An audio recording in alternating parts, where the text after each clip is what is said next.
Welcome to another episode of the Crypto Spither podcast. As always, we going in. The market has been garbage, and I mean garbage. Why? China still. The issues with China and the fact that they suspended Bitcoin trading really destroyed the market. Basically, many people say it was outright banned, but that's wrong. China just temporarily stopped cryptocurrency ICOs mainly because they're getting out of hand, and now they're working toward legislation for more legit, excuse me, more legit coins instead of kind of scammy ICO coins. So 2018, China coming back in the game. On to the news, because CoinWatch is useless since the market is just dead for like the past week. Russian finance minister said there is no point in prohibiting cryptocurrencies. It's a fact, because even if countries prohibited cryptocurrencies, they would have found a way to bounce back, and they'd still be used in the dark web for many different activities. So it's useless. It's just, they're gonna be here. They're here now. They're gonna be here for a while. They're gonna have many different uses, good and bad. And yeah, you might as well embrace change instead of trying to fight against it. And that's just the facts. Ethereum founder acknowledged that the ICO bubble is in fact a bubble. It's good that he acknowledged that, because Ethereum was benefiting the most from all these ICO madness. Ethereum went its craziest price because of ICO madness, and as you know, ICO madness is popping. Ethereum's also dying in price, but Ethereum's updates will probably help kind of stabilize this. But market's in the whole downturn for now, so long term Ethereum will recover. Right, for now, it's gonna be who knows how long until Ethereum bounces back to 350, 380 range. It's gonna be a while. BTC operator denies his criminal ties.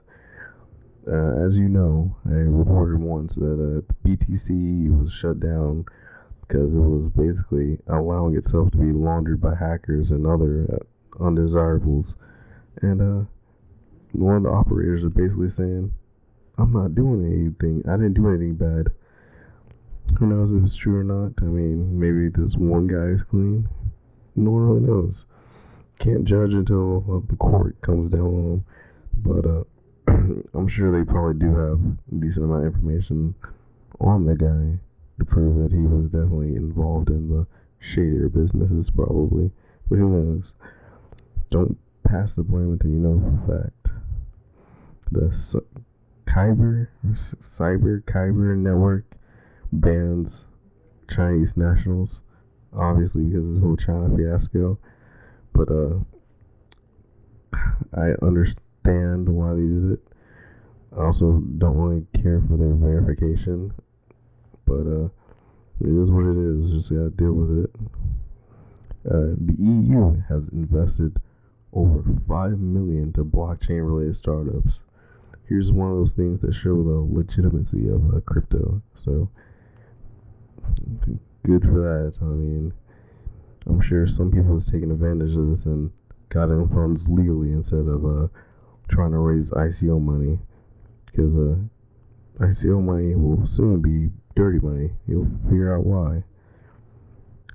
Jax has been expanding its reach constantly with new coins that its wallet can host, and in this case, it's partnering with Kick for their release of their Ken coin or something. So Jax is trying to be the premium wallet for all this stuff. We'll see though. I don't know how Jax addressed the issue with their wallet that was found out a few months ago.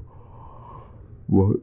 I remember them claiming that it really wasn't a problem, so maybe they under the table fixed it while denying that there was a security issue. But who knows? I think they're also expanding a little bit too fast into other coins and craft. So personally, I wouldn't really use Jack's wallet when people try to do too much. It ends up being worse. So yeah.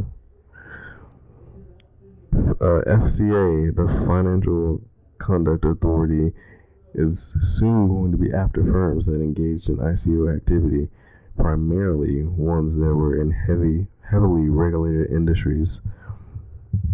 So this boils down to what I was talking about earlier, how ICO money is going to be dirty money soon because it's going to be shutdowns like worldwide, and governments collaborating with each other because probably their financial agreements and all that jazz.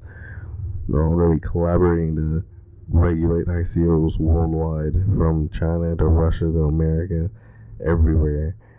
Everyone's going to try to get these things compliant with laws and compliant with all the financial paperwork that they need to be filing all the time, and documents they need to be reporting, and just general reports of what and where the money is going to. They need to be compliant like a normal business.